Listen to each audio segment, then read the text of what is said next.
যুব সমাজ এখন কি চায় জানেন? এই ছেলেগুলা এখন আল্লাহকে চিনতে চায়।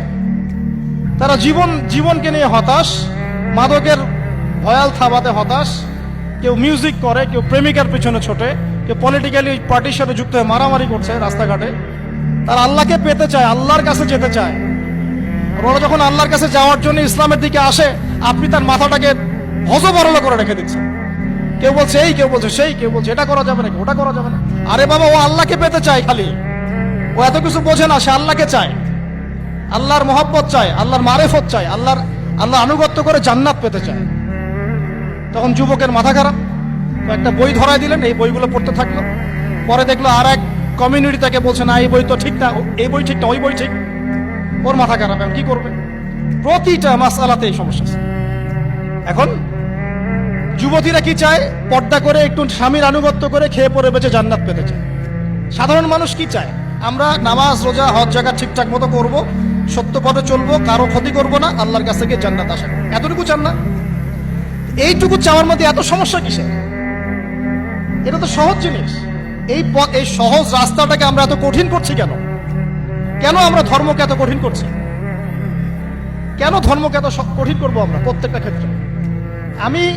আমার ক্ষুদ্র গবেষণা আমি দেখেছি, ক্ষুদ্র গবেষণা আমার মনে হয় বাথরুমের মাসআলা থেকে শুরু করে রাষ্ট্র চালানো পর্যন্ত এমন কোন সেক্টর বাদ নাই যেই মাসআলা নিয়ে আমাদের সমাজের মধ্যে ইখতিলাফ চলতেছে না, মারামারি কাটাকাটি। এমনকি বাথরুমে ভাই আপনি পানি নিবেন না টিস্যু নিবেন, সেটা নিয়ে মারামারি নেন। আপনার কি মনে হয় এগুলো এমনি এমনি হচ্ছে? এগুলো জিন শয়তানের প্রভাব আছে, মানুষ শয়তানের প্রভাব আছে। আর এগুলো যখন চলতে থাকে, ইসলামের বিরোধী শক্তিরা গাছের আড়ালে গিয়ে মুচকি মুচকি হাসে, দেখ ওরা কি করে। দিন কায়েম তো দূরের কথা, দেখ ওরা আপোষে মারামারি করে শেষ হয়ে যাচ্ছে। এমন হচ্ছে না ভাই? এগুলোকে খুব ভালো হচ্ছে। তাহলে সমাধান কি? আমি কিছু আমার ক্ষুদ্র জ্ঞানে বলি। নিজে আগে পড়াশোনা করেন, নিজেকে পড়তে হবে। নিজেকে পড়তে হবে মানে আপনাকে সবাইকে মুফতি মুহাদ্দিস হয়ে যেতে হবে এমন নয়, কিন্তু বেসিক ইসলামিক নলেজ সবাইকে অর্জন করতে হবে। আল্লাহ তৌফিক দান। এরপর সেই সব ওলামায়ে কেরামের কাছে ইলম নেবেন, যে ওলামায়ে কেরামের কাছে কোরআন সুন্নাহর গভীর জ্ঞান আছে, একদম গভীর জ্ঞান।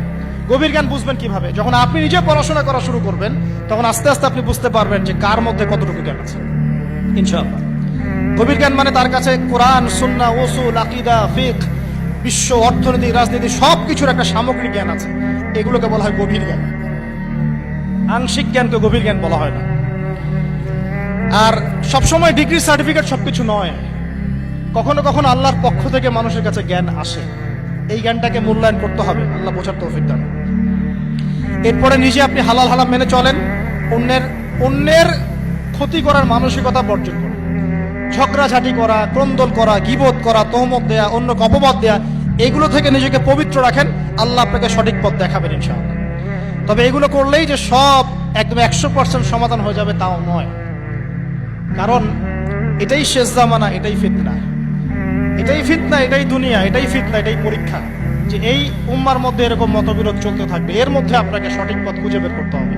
আল্লাহ পাক আমাদের সবাইকে তৌফিক দান করুন, একটা খোলা মন নিয়ে ইসলাম চর্চা করার, ইসলাম আমল করার, প্রচার করার, প্রসার করার। আল্লাহ আমাকে এবং আপনাদেরকে কবুল করুন, আমিন।